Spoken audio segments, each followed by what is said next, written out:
Water is essential for life. It is the most abundant substance in living organisms and plays a crucial role in various biological processes. It flows through every cell, carrying nutrients and removing waste. Without water, cells would not be able to function properly, and life as we know it would not exist. But have you ever wondered how water moves in and out of cells? The answer is osmosis.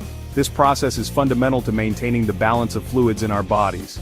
Osmosis is a special kind of movement. It is a passive process, meaning it does not require energy from the cell. It involves water molecules and a thin barrier called a membrane.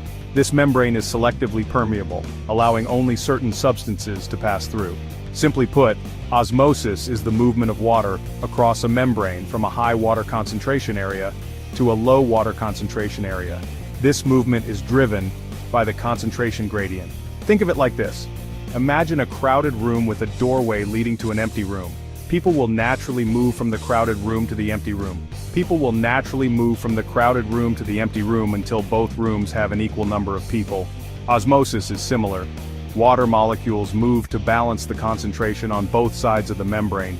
Water molecules move from where they are abundant to where they are scarce. This movement is essential for maintaining cellular homeostasis. This movement continues until the water concentration is balanced on both sides of the membrane. Osmosis ensures that cells remain hydrated and function optimally.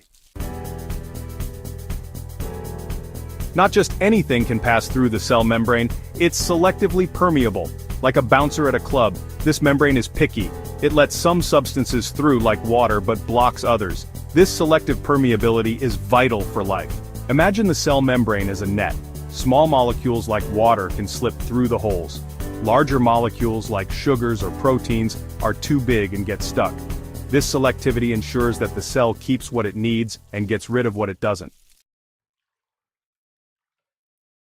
Water moves by following a concentration gradient, which is a fundamental concept in biology and chemistry.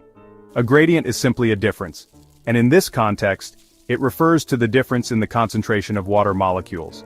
In this case, it's a difference in water concentration across a membrane, which is crucial for processes like osmosis.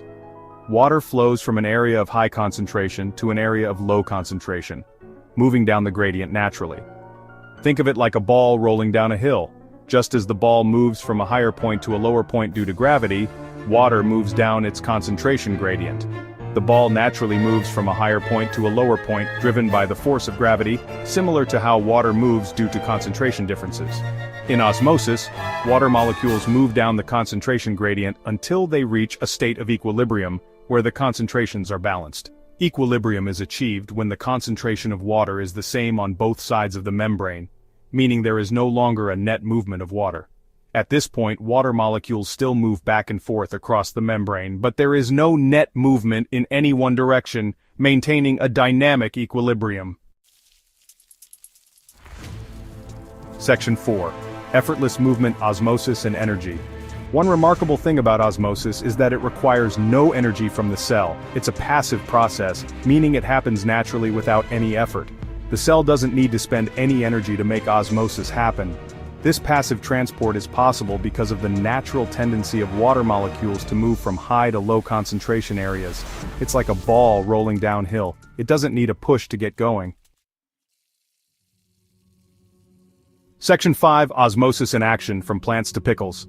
Osmosis is happening all around us and even inside us. It's a fundamental process that drives the movement of water across cell membranes. It's how plants absorb water through their roots. Without osmosis, plants wouldn't be able to take in the water they need to grow and thrive. The soil has a higher water concentration than the plant's roots, so water moves into the roots via osmosis. This movement is crucial for the plant's hydration and nutrient uptake. This process is essential for plant life. Without it, plants would wilt and eventually die, unable to sustain their cellular functions. Osmosis also explains why your fingers wrinkle after a long bath.